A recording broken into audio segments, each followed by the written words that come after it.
Hello my student, आप लोग कैसे हैं। उम्मीद करता हूं कि आप लोग बहुत ही बढ़िया होंगे। चलिए तो आज की इस वीडियो में हम लोग क्लास 12th का साइंस सेक्शन का आज हम लोग केमिस्ट्री के आज हम लोग टॉप 35 ऑब्जेक्टिव को लेकर आए। ठीक है, हम लोग तो टॉप 35 ऑब्जेक्टिव को इस वीडियो में कंप्लीट करेंगे।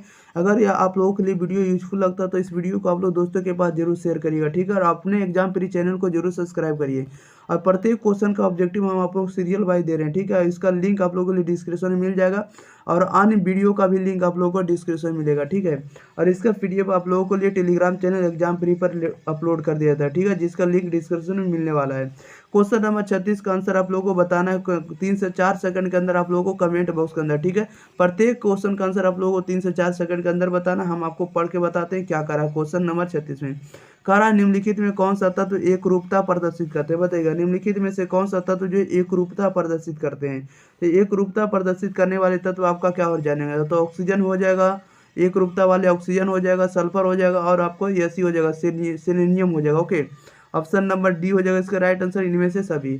37 में करा इनमें सबसे ज्यादा अस्थायित्व किसमें है, बताइएगा। इनमें सबसे ज्यादा अस्थायित्व किसमें होता है, तो सबसे ज्यादा अस्थायित्व आपका NH3 होता है, अमोनिया होता है। Okay, option number A right answer हो जाएगा, याद रखिएगा। ओके, बढ़ते हैं क्वेश्चन नंबर हम लोग 37 नंबर में। देखिएगा 37 नंबर में क्या करा है, सॉरी 38 नंबर में बढ़ते हैं। 38 नंबर में कह रहा है कि निम्नलिखित में संक्रमण धातु के संबंध में कौन गलत है, बताइएगा।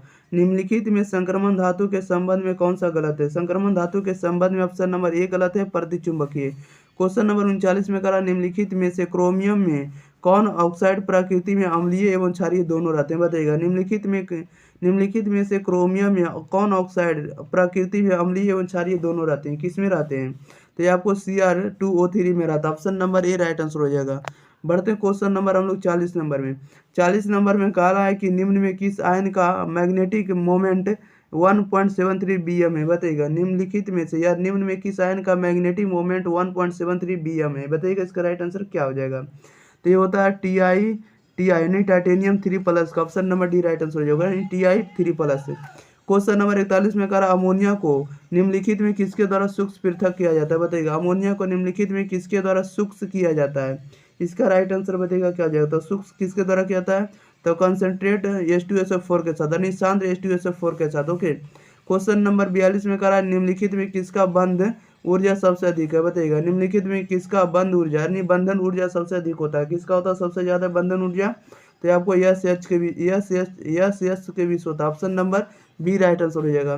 43 में करा निम्नलिखित में कौन सा आयन रंगीन होता है, बताइएगा। निम्नलिखित में कौन सा आयन रंगीन होता है, तो कॉपर प्लस का है, यानी Cu+। Option number A right answer हो जाएगा।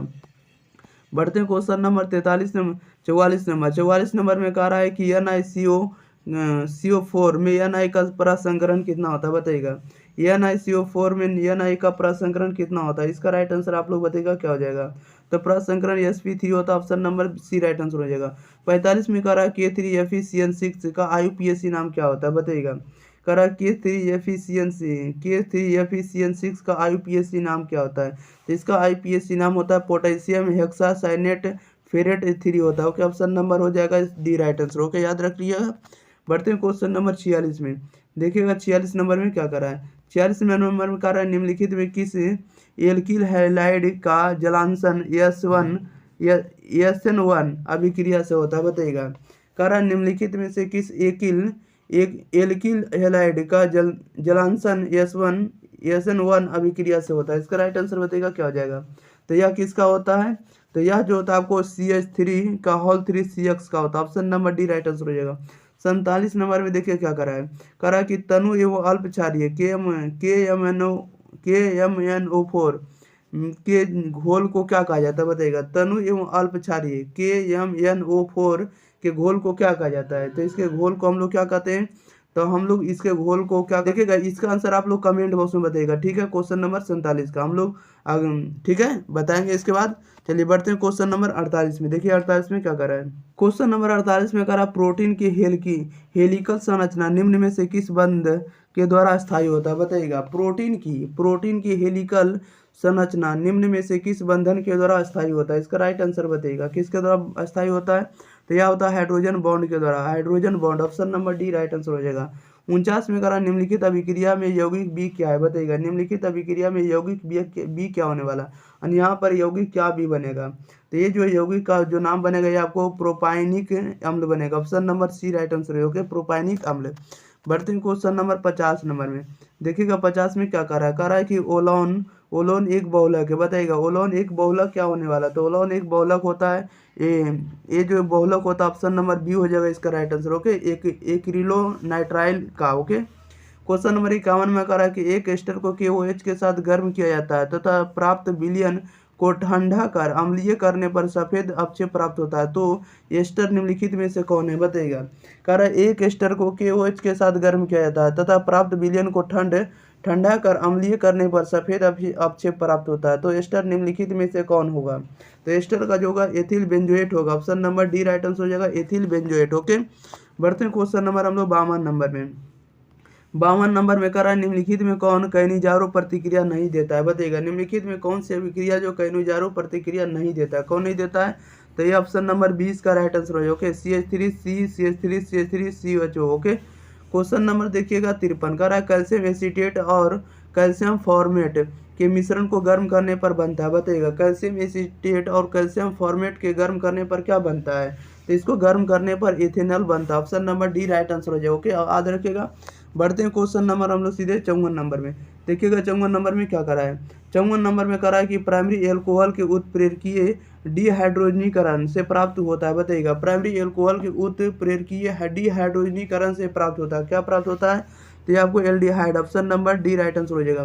55 के में करा निम्नलिखित में कौन अयौगिक नाभक नहीं योगशील प्रतिक्रिया के प्रति सबसे ज्यादा प्रतिक्रियाशील होता है। बताइएगा इसका राइट आंसर क्या हो जाएगा। क्वेश्चन नंबर 55 का आप लोग आंसर जल्दी बताइएगा। तो 55 का right answer option number C हो जाएगा। Okay, C6H5CO C5H5। ओके, याद रखिएगा, दोबारा इसको आप लोग पढ़ लीजिएगा। ठीक है, में कह रहा है कि इलेक्ट्रॉन स्नेही प्रतिस्थापन के प्रति सर्वाधिक क्रियाशील होगा। बताइएगा इसका राइट आंसर क्या हो जाएगा। इसका राइट आंसर आप लोग जल्दी बताइएगा क्या हो जाएगा। तो ये जो कह रहा क्वेश्चन नंबर 56 में इलेक्ट्रॉन स्नेही प्रतिस्थापन के प्रति सर्वाधिक क्रियाशील होगा। बताइएगा सर्वाधिक क्रियाशील कौन होने वाला है, तो सर्वाधिक क्रियाशील होगा एनिलीन होगा। Option number D right answer हो जाएगा। 57 में कह रहा है निम्नलिखित में किस विधि से मेथिल एमीन बनाया जाता है। बताइएगा निम्नलिखित में किस विधि से मेथिल एमीन बनाया जाता है, इसका राइट आंसर बताइएगा क्या हो जाएगा। तो option number B right answer हो जाएगा, हॉफमान ब्रोमाइड अभिक्रिया। Option number B right answer हो जाएगा। ओके, क्वेश्चन नंबर बढ़ते हैं हम लोग 58 नंबर में। देखिएगा 58 नंबर में क्या करा है। 58 नंबर में कह रहा है कि अभिकर्मक जो एल्डिहाइड और कीटोन दोनों के साथ अभिक्रिया करता है वह क्या है। बताइएगा अभिकर्मक जो एल्डिहाइड और कीटोन दोनों के साथ अभिक्रिया करता है वह क्या है, तो वह जो होगा ग्रेनाड अभिकर्मक। Option number B right answer हो जाएगा। 59 में कह रहा है कि लेंथेनाइट के सबसे सामान्य अवस्था ऑक्सीकरण अवस्था है। बताइएगा लेंथेनाइट के सबसे सामान्य अवस्था ऑक्सीकरण अवस्था क्या होने वाला है, तो ये आपको +3 अवस्था। Option number D right answer हो जाएगा। बढ़ते हैं क्वेश्चन नंबर हम लोग 60 नंबर में। देखिएगा 60 नंबर में क्या कर रहा है। 60 नंबर में कह रहा है निम्नलिखित में कौन आइडोफॉर्म अभिक्रिया नहीं देता है। बताइएगा निम्नलिखित में कौन आइडोफॉर्म अभिक्रिया नहीं देता है, तो आइडोफॉर्म अभिक्रिया कौन नहीं देता है, CH3OH।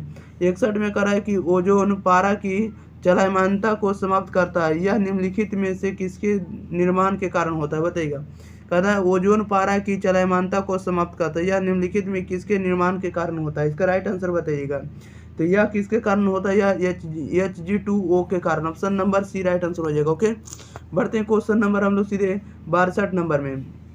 62 नंबर में कह रहा है कि गोल्ड संख्या मापती है। बताइएगा गोल्ड संख्या क्या मापती है, तो गोल्ड संख्या option number A right answer हो जाएगा। लाइव कर रहा है कि लाइफिलिक सोल द्वारा लाइफोबिक सोल की रक्षण क्षमता को। Okay, option number A right answer हो जाएगा। बढ़ते हैं क्वेश्चन नंबर हम लोग सीधे 63 नंबर में। देखिएगा 63 नंबर में क्या कर रहा है। 63 में कर रहा है प्राइमरी एमीन को क्लोरोफॉर्म तथा एल्कोहलिक KOH के साथ अभिक्रिया कहलाती है। बताइएगा क्या कहलाती है, प्राइमरी एमीन को क्लोरोफॉर्म तथा एल्कोहलिक KOH के साथ अभिक्रिया क्या कहलाती है, तो उस अभिक्रिया को हम लोग क्या कहते हैं, तो कार्बिल एमीन अभिक्रिया। Option number C right answer हो जाएगा। 64 में कह रहा है कि फॉर्मिक अम्ल को अमोनिया कल सिल्वर नाइट्रेट घोल के साथ गर्म करने पर प्राप्त होता है। बताइएगा फॉर्मिक अम्ल को अमोनिया कल सिल्वर नाइट्रेट घोल के साथ गर्म करने पर क्या प्राप्त होता है, तो इसे गर्म करने पर सिल्वर दर्पण। Option number A right answer हो जाएगा। ओके, बढ़ते हैं क्वेश्चन नंबर हम लोग सीधे 65 नंबर में। 65 नंबर में कह रहा है कि फॉर्मिक अम्ल में एसिटिक अम्ल में विभेद निम्न में से किसके द्वारा किया जाता है, बताइएगा। फॉर्मिक अम्ल तथा एसिटिक अम्ल में विभेद निम्न में से किसके द्वारा किया जाता है?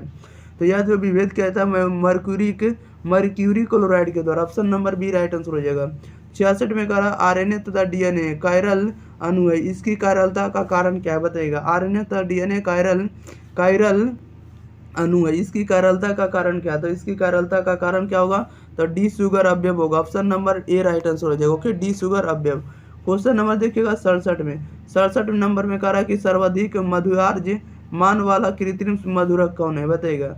सर्वाधिक मधुआर्ज मान वाला कृत्रिम मधुरक कौन है? इसका राइट आंसर बताइएगा क्या हो जाएगा। तो ऑप्शन नंबर बी हो जाएगा, एलिटेम। ओके, 68 में कह रहा निम्न में कौन स्वायक पीड़ाहारी है, बताइएगा। निम्न में से कौन स्वायक पीड़ाहारी है? सर्वाधिक स्वायक पीड़ाहारी कौन होता है? तो morphine. Option number B right answer हो जाएगा।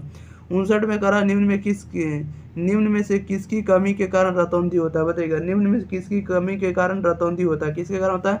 तो विटामिन ए के कारण। Option number A right answer हो जाएगा। क्वेश्चन नंबर 70 देखिएगा, लास्ट क्वेश्चन है। 70 में कह रहा निम्नलिखित में कौन ब्रॉड स्पेक्ट्रम एंटीबायोटिक नहीं, बताइएगा। निम्नलिखित में कौन ब्रॉड स्पेक्ट्रम एंटीबायोटिक नहीं है? इसका राइट आंसर बताइएगा क्या आ जाएगा। तो पेनिसिलिन नहीं, option number D right answer, C right answer हो जाएगा, पेनिसिलिन। ओके, चलिए, तो इस वीडियो में हम लोग सारे के सारे ऑब्जेक्टिव कंप्लीट कर लिए, 35 के 35 ऑब्जेक्टिव, ठीक है। हम लोग मिलते हैं अगली वीडियो साथ, तब तक के लिए आप लोग इस वीडियो को शेयर करिए, चैनल को सब्सक्राइब करिए, दोस्तों को बताइए कि इस चैनल पर सारे के सारे कंटेंट सुबह और शाम आप लोगों को कंटेंट मिल रहा है, ठीक है। सुबह 6 बजे आप लोग रेगुलर आके पढ़ सकते हैं, सुबह शाम के 6 बजे, ठीक है। यानी शाम और सुबह दोनों टाइम आप लोगों का वीडियो अवेलेबल हो रहा है। ओके, मिलते हैं अगली वीडियो साथ, तब तक के लिए thank you for watching this video, धन्यवाद।